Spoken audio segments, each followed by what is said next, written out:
అందరికీ నమస్కారం. నేను సాధారణ విత్తనం కాదండోయ్, సాక్షాత్తు మహాదేవుడి కంటినీటి బిందువుని.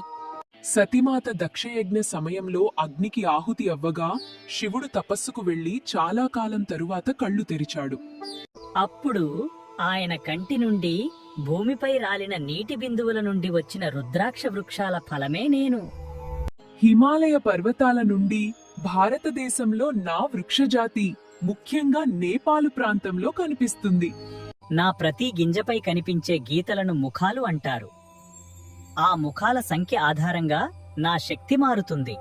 ఏకముఖి, పంచముఖి ఇలా మీకు తగిన రుద్రాక్ష ధరిస్తే జ్ఞానం, ఆరోగ్యాలనిచ్చి భయం తొలగిస్తాను. యోగులు, ఋషులు మరియు సాధువులు నన్ను ధరించి ధ్యానం చేస్తారు. నాలో శివశక్తి ఉండటం వల్ల మనసును నిర్మలంగా ఉంచే శక్తి ఉంది.